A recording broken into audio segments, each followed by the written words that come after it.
Turning now to our top story today, 9 people shot in Minneapolis in just 5 hours. 2 of them have died, including a 16-year-old boy. Today, we spoke with the mother of one of the young men who was hurt. I just need somebody, if you see something, please say something. This gun violence has to stop.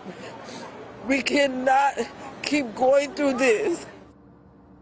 No arrests have been made. Investigators say they have little information to go on right now. One of the goals of this show is to help bring context and better understanding to these big headlines. So today I spoke with the former St. Paul Police Chief Todd Axtell about this concerning trend and how as a community we can try to move forward. 2 people died, including a 16-year-old, and I think everyone just wants to know what is going on here. We continue to be part of the vicious cycle of violence, and specifically gun violence, that cities across this country are facing. It just seems to me, as I've watched the evolution of this throughout my career, it's like yesterday's fist fights have somehow become today's gunfights. And we need to make sure that every spoke of the criminal justice wheel is working in concert. Everything from the first 911 call all the way through accountability after judicial review of the case.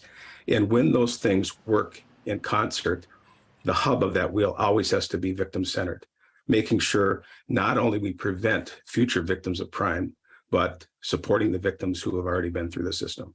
You've been a police chief before, and so you know what it feels like to go into work on a day like today after a tough night like last night. Talk about the impact that has not just on the officers, but the impact you've seen that have on the community.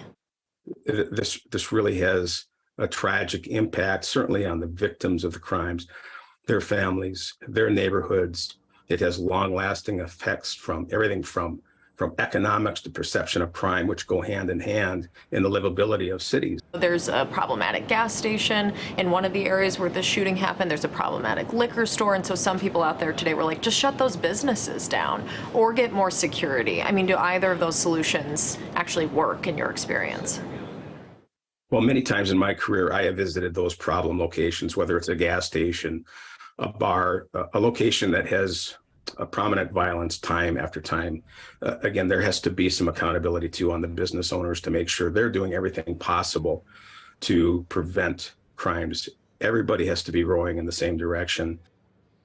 And he also told me that it's important to make it clear to business owners and officials that community members won't tolerate the violence and that they want those involved held accountable. John Lauritsen talked with the victims' family members and concerned neighbors. We're going to hear from them in our 5 and 6 o'clock newscasts.